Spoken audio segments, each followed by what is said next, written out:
and we're going to be talking about this concept of cycle syncing and diving into some of the evidence and then what that means in practice for both athletes as well as coaches and people giving advice.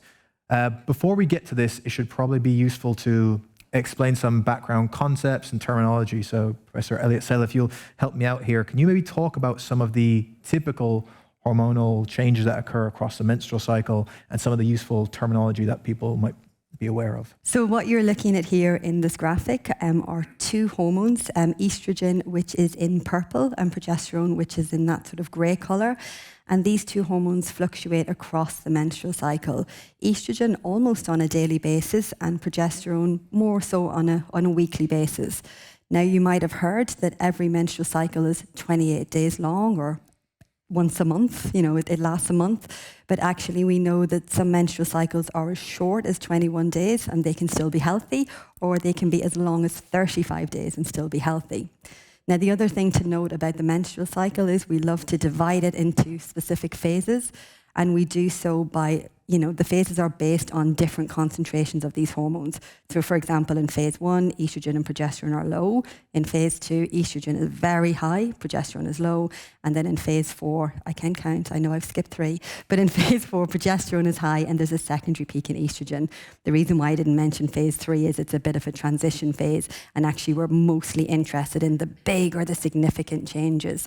So hopefully you'll have seen from this particular figure that the menstrual cycle is not static, so it is a very dynamic process. It is not 28 days. It can be for some women some of the time, but not all women all of the time. So what I really want you to take away is it's highly variable, the cycle length is variable, and the phases are not at a fixed point. So lots of variability to consider. Fantastic.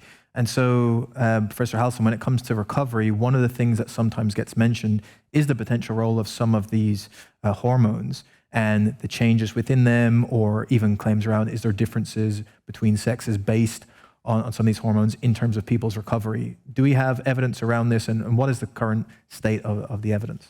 Yes, I'm going to sound like I'm just repeating myself, but no, there's no evidence to suggest that recovery is different across different phases of the cycle, nor that women or men require different recovery strategies to optimise their performance. So there's a little bit of evidence, like we know that in the luteal phase there might be a decrease in heart rate variability and increase in heart rate. But for us, that's just the way I interpret that, is that it doesn't mean we need different recovery strategies. It just means that if you're monitoring these things as part of your training program, that you might need to take that into consideration. But no, there's no really good, solid evidence. I admit there hasn't been many studies, but there's also no good evidence to suggest that you will recover differently at different phases of the cycle.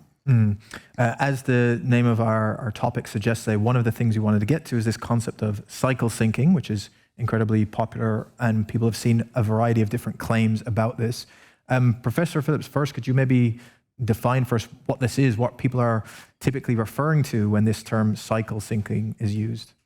Yeah, cycle syncing refers to changing your training according to the phase of your menstrual cycle. I think that there's various sort of definitions that are out there, lots of different opinions on this. I think one thing that we can't discount is that women definitely experience different symptoms throughout their cycles, and one woman is not like the next woman with respect to how you might feel about training, your motivation, how training might make you feel. But there's certainly no one way to do it. And I think that's what sort of cycle syncing has branded itself as, is that you are more anabolic and so predisposed to gaining muscle, and you're stronger during your follicular phase, and then you are catabolic and weaker during your luteal phase. Now, some women may feel that way, and I won't discount that, but from a physiological standpoint, there's actually no evidence to suggest that there's much difference. In fact, some women find it exactly the reverse. So I think that the notion of trying to sync cycles and affect your training that way is going to be tough to get a physiological basis for. But feeling-wise, there's some evidence behind it for sure. And we'll certainly spend some time talking about some of those symptoms as well as training itself. But if we turn to nutrition just briefly before we move on, some other claims people may hear, Professor Phillips, relate to differences in what nutrients may be needed or best handled at different times, and you need to radically change dietary strategies for athletes at different times. Could you maybe speak to some of that and what evidence we have? Yeah, I think it's sounding like a bit of a broken record, but I mean, the changes in hormones, even though they are obviously quite distinct and result in very different physiological states, from a nutritional perspective, again, there's probably even less evidence to suggest that nutrition should change from one phase of the cycle to another. So there was a group that attempted to look at all of the literature in this area and synthesize it, and really came away with, what we don't have a consensus. There's nothing that appears to be, a trend that's coming out. So I don't think that there's any evidence to say, you should do this in this phase and this in this phase. And that's the same for all women. So I think Dr. Elliott-Sale put it really, really well, is no one woman has the same cycle as the next woman. And even a woman from cycle to cycle can be different as well. So with all of those things considered, I think it would be hard to put hard and fast recommendations nutrition-wise for sure. And so, Professor Elliott-Sale, can you maybe talk about where some of these things come from? In that, does the role of these different hormones have an effect on, say, training? Where did we first start to suggest that there could be an impact, that they're playing a role on either recovery or performance? Where does that sort of come from? Ooh, good question. I think for such a long time, we never spoke about some of these female-specific considerations. So, you often hear people say the menstrual cycle was a taboo topic in sport.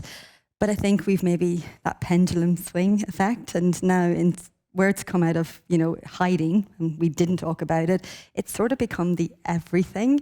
And so I think we need to sort of course, correct. And so you were asking me, what do these hormones do? What's the rationale that sits behind possible changes in performance?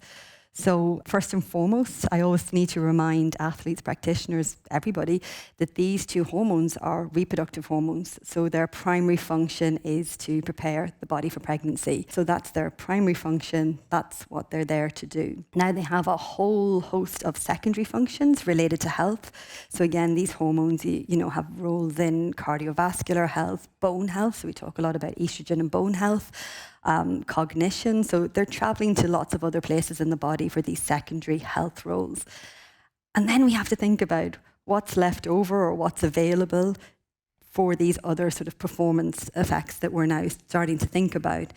And, theoretically, we have estrogen and progesterone receptors pretty much all over the body. So theoretically, there is a biologically plausible pathway, but we don't have research data that says actually it goes to the muscle and it causes you to be weaker or stronger. So the research evidence for the direct physiological effect is lacking. There's, not a lot of evidence, and the evidence that we have is a real mixed bag in terms of quality. Just like Professor Phillips said, I'd like to just highlight there are indirect possible effects, I think, on performance. Two of the main ones, or maybe we'll go for three if that's okay. So one is around the physical act of bleeding. So as female athletes menstruate as part of the menstrual cycle, again caused by the changes in the hormones, some female athletes are distracted by that bleeding, or they're anxious about it. So whether they're anticipating it might come in the middle of an event, or they're already, menstruating and they're worried about potentially leaking into their uniform, and obviously, that could be possibly embarrassing for them. So if you're anxious, if you're distracted, that could impact upon your performance. So that could be an indirect way. The second way is very much around the symptoms, like Professor Phillips said. And I really need to make the point that it's not all women who have menstrual cycle symptoms. It is some, but not all. So again, I think we just need to be careful that we don't imply that every female athlete's going to be impacted. I know many who are not. And if you have menstrual cycle symptoms, there's a clue here. It's called the menstrual cycle. So the symptoms would be cyclical, and if they're cyclical, then you can anticipate when they're coming, okay? And if you can anticipate when they're coming, you could adapt your training based on that, okay? So autoregulation, right, Professor Phillips? Been around since the 1940s, not a new concept. Men do it, women can do it, okay, that's fine. But if you know they're coming, and if they have a negative impact on your performance, why don't you get ahead of that and mitigate against those negative symptoms? So I think, that's another indirect way. And then the last one is around perception. You know, there's a lot of noise on social media telling female athletes they'll win in this phase, they'll lose in that phase, they'll get injured in another phase.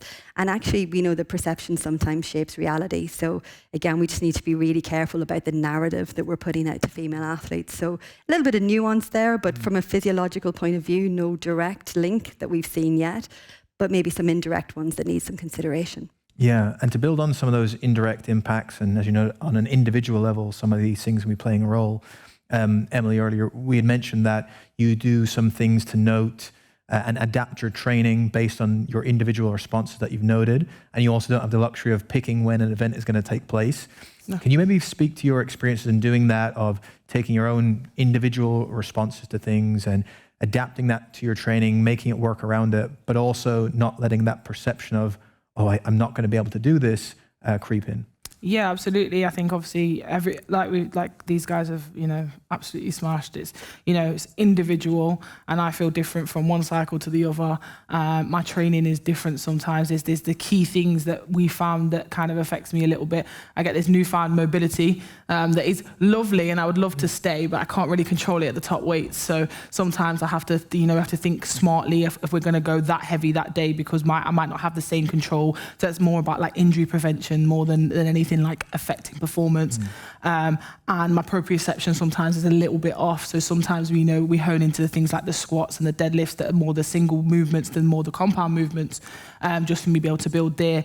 And it's just generally as well like the indirect factors. So the fact I get very painful periods. So sometimes you come into training, you just feel awful. And it's not the fact that it's anything to do with it's just to do with the way that you feel that day, and how can you make yourself feel better. Be a little bit more hydrated, a little bit more carbs to give yourself a little bit more energy while you're in that session, because you feel like that you might not have slept. So it's more the things that happen to you that affect everything around you than the actual like cycle. But then I can come in on, you know, I've clean and jerked a PB on my cycle, on the first day of my cycle. So, you know, the cycle before I'd have been no good for it whatsoever, and then the cycle next month was moving great. And I think it's just about having that open communication, and it's something that's really good within our sport actually. Like, we have all male coaches, but actually they're really clued in. They're really clued in about what's going on. We talk very often, we speak openly about it, we tell them how we feel, and then we just base training off how we feel on a day-to-day basis when we're on our cycle. And I think it took them a while to adapt to that also, because they just thought, oh, we're on a period, we're gonna wrap them in cotton wool because they can't do anything. And they used to be like, hold on a minute, like, I haven't warmed up yet, like, let me warm up first, you know. So there used to be a lot of times where we go back and forth, and then they start to realize now that they just have to treat it on a cycle by cycle basis. There's obviously bits and bobs that we've used. I'm in a category where I'm the 1%, right? I'm trying to be the best that I can be. I'm trying to push my body to whole new limits. So there's some things that we do try that may not have all the research to support it, but there might be that little bit, and if it's gonna help me, we're gonna give it a crack to see if it helps. So we tried like carb rinsing while I was warming up. So through my warm-up sets on snatch, I would carb rinse up to about 90%, and then after that we just crack on and finish the drink. And that was something we felt helped and gave me that. But also a lot of this stuff is just psychological. And I feel a lot of the time for athletes with a lot of things, sometimes if it makes you feel better in your head, that's going to give you a better performance. So sometimes these little faffy things, actually give them a try, because then, you know, if you wake up in a better mood that day and you have a better training session, then it's all right, innit? Yeah, that's fantastic, yeah. And I think that speaks to a lot of the things that are really important that Dr. Elliott-Sale mentioned around the perception of if you have the perception you are going to train worse, then that's probably going to have some sort of impact. But also noting those individual differences and being able to apply them and modify your training is not the same as saying everyone else needs to follow this particular structure, or at this point you are going to experience it this way. So I think that really gives people a lot to work with. One of the things, Professor Halson, that comes up is, while sometimes there might not be some direct effects, do we see differences in things like impacts on sleep across a menstrual cycle with changes in hormones that could then have knock-on effects on things like recovery? Yeah, so there's been a little bit of research in non-athletes, and we sort of decided a few years ago to try and answer this question in in athletes, and we've done probably 3 projects now looking at sleep across the menstrual cycle. We used the queen of female physiology's gold standard measurements for the menstrual cycle, which is Professor Kirsty Elliott-Sale. We used gold standard measurements of sleep, looking at lots of different devices, and we really didn't see anything. Sleep didn't change across the menstrual cycle. We measured the hormone concentrations. The hormone concentrations weren't related to sleep. But like everyone else on the panel has said, the one thing that was related to slightly disturbed sleep in some participants was when they had higher symptoms, and that's essentially all we saw. Moving forward in this space, so obviously we can't forget that as women age, perimenopause and menopause, we know there are people find that their sleep is really disturbed, and of course in pregnancy. From that regard, I expect to see issues with sleep, but across a normal menstrual cycle, very, very few issues. Professor Phillips, one of the things that creeps into these conversations when different hormones are mentioned or related differences between men and women in response to training or nutrition, for example, is that there are distinct differences in how they should train and how they will adapt, and that being the main difference as opposed to all the other factors that could be playing a role that are probably more important variables to look at on an individual athlete basis. Could you maybe speak a bit to this and explain some of the things that maybe is misplaced and where people are putting more of their focus? Yeah, that's a great question. You know, I think for a long time, the focus in what was it that drove, you know, muscle gain and strength gain and weightlifting and resistance training in particular was around testosterone. And, you know, just the casual observation, men are bigger, broader, they have more muscle, and wow, that's, of course, that's testosterone. That's true when boys and girls go through puberty. Boys get a pubertal surge in testosterone, they gain muscle, they get bigger, and that's an advantage that they probably retain for their entire life. But we now have a number of studies in men and women training beside each other in parallel, comparisons between studies that show that actually women gain, relatively speaking, they start with generally lower muscle, the same amount of muscle as men. And in fact, in some studies, it may even favor women in terms of the amount of strength that they gain. So I think that puts a pretty big nail in the coffin that it's all driven by testosterone, because of course women have tenfold less testosterone than men. And at the same time shows you that the physiological response is dictated as much probably by the amount of effort that's put into the training as by the hormonal environment. So, and I do think, you know, looking at the Olympics, we've got gender parity now, and looking at the way, we have a great example right here of how women perform. I've seen some of what this young lady can do, and it's impressive. It would break me in half. So, yeah, I don't think it's a hormonal-driven phenomenon at all. Yeah. Professor Elliott-Sale, of course, you've done a huge amount of research in this area, but you've also been involved on the practical application side with elite level sport across some of the most well-known athletes and teams in this country and beyond. Can you maybe talk to your experiences with some of those conversations you would have had with those athletes to try and get past maybe misconceptions or concerns they had related to these type of issues? Yeah, absolutely. A couple of different examples I could give you. So first is around what they're seeing on social media. And so I do spend a lot of time debunking, demystifying some of those things. And, you know, social media is great. And I think I heard Professor Phillips say that. But, you know, the content can be engaging, it can be capturing and actually quite compelling. So it's easy to buy into that, and then I turn up little old me, and I don't really speak like an influencer. I speak like a scientist, and I'm trying to convince them that the opposite is true. So, you know, that's often where the conversation starts, trying to walk back some of that stuff that they've seen that isn't, you know, evidence-based. Then there's some interesting conversations around menstrual cycle symptoms. Now, I know we've spoken about this a couple of times, but one thing that I think maybe is spoken about less is the big shopping list of menstrual cycle symptoms. So what I mean by that is I'll often go and work with a new athlete and I'll say, you know, tell me about your menstrual cycle symptoms. And for those who have them, out comes the list. And I look at that and I go, okay, so how do you know that these are related to your menstrual cycle? And they're like, well, I'm a girl and I have a menstrual cycle and these things are bad, they suck. So they're menstrual cycle symptoms, right? So what we do is we ask them to make a note, a diary of their symptoms across 3 consecutive cycles. it's really simple science, it's not even science. We overlay all the symptoms. Do they occur at the same time? Are they cyclical? So I'm going to go back to what I said earlier. And often a lot of those menstrual cycle symptoms that were being attributed to the menstrual cycle, are not cyclical. And so therefore we start to look, if it's scattergun, we think, okay, what else could it be? And we've had some other examples. We saw one athlete whose headaches were linked to dehydration, bad hydration strategy. And so actually by doing the simple exercise, we can get rid of often a lot of symptoms that were perceived to be the menstrual cycle ones. The multidisciplinary team, quite often the nutritionist has got great fixes for lots of these things. And then when we get down to those, maybe one or two that are cyclical, then again, it's about being proactive. Do you need to change something to your diet or to your training program? So that's probably where I spend a lot of my time, that's sort of the conversations.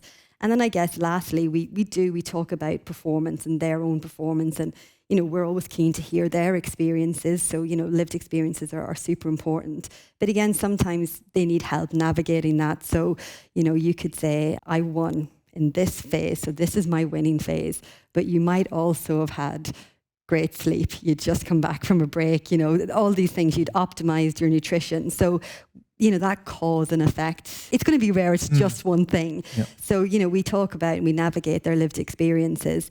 And, I remind them that actually, whilst we may not have a lot of research evidence, it's almost a good thing. They have the freedom. Medals have been won and lost on every day of the menstrual cycle. PBs have been set. So I think giving them that freedom to think about, what are their lived experiences? How do we position that amongst everything else? But knowing that actually, whilst we're waiting for this great evidence to come through, that they don't have to be too limited and constrained in their practice. They can go out and win on any day. Yeah. And so speaking of those conversations, Emily, maybe from the athlete side, you already mentioned how important it is to have the support of your coaches and the job they do. Can you maybe talk about just how important that's been, that you can not only discuss these things and work out things for your training with them, but to feel comfortable and be able to go through those types of conversations to help you adapt that training? Yeah, absolutely. Obviously, you always want to feel that you can go into a space that you spend obviously a lot of time in, and just to be able to say how you feel, menstrual cycle or not, and then obviously to be able to do that your menstrual cycle. And, I'm from a sport where, like I said, we're very open with it, we discuss it. And I know not everybody is in that space yet, and not all coaches are comfortable with having those conversations and doing that. So I think it's just, it's important to have that. But then again, it's also just important to not let it rule everything, because like I said, there were some days where you can just walk in and it's just a normal day. You're just on your period. I won the Commonwealth Games on my period. It's like I said, you can't change when events are going to come. You can't change when heavy training sessions are going to come. I think actually my last week leading into the Paris Olympics, I was on my period as well, and that was meant to be my last heavy week. And I'm looking at the numbers on my program, and I was like, well, they're going to happen some way or another, because I can't change that day. The event's not going to change. So I just think with all women, you just be sensible, listen to your body. And have those conversations. If you're feeling like you're not in control of it, or you need advice, then talk to people. That's what people are there for. And as athletes, we can't sit here and say that we know it all. That's the reason why we have our team around us, why literally they say it takes a village to raise a child. It takes a village to raise an athlete as well, and get you onto them podiums. There's so many people that have their expertise to tell you what to do, and tap into that, use that, and utilize on that. Fantastic.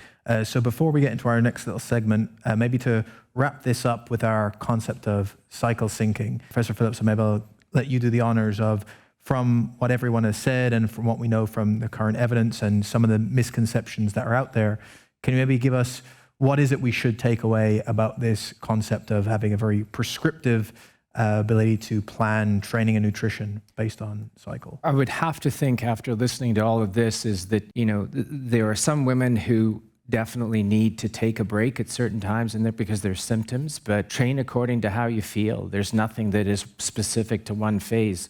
That's called autoregulation. It's been around for over 50 years. Men do it too. The whole idea that, if you have a bad night's sleep and you're not ready for a big day of training, then it's not a big day of training. So maybe that's the better way to look at this, rather than one phase is better than the other. Fantastic. We have a small little segment where I'm going to give each of you about 20 seconds. I believe we might even have a timer to keep you on track with this. And it's any piece of advice that you would want to give people to take away that would help women fuel their performance. And that can be as wide as you wish. It can be any piece of advice that from you would be important to take away. Professor Phillips, on you go. Don't train like a man or a woman, train like an athlete. Woo. Fantastic. Seconds to spare and everything. I think, similar to what Stu said, what everyone said, look, from a recovery perspective, we want to tailor the recovery to the exercise that's done. I don't think we need to overcomplicate things by doing things according to the cycle, and just be consistent, train well, eat well, and everything will be fine. I think I'd say stay consistent, do your foundations and your basics, because the show must go on. Watch this, fuel for the demands of your sport. Yes. Oh, yeah. Fantastic. Well done.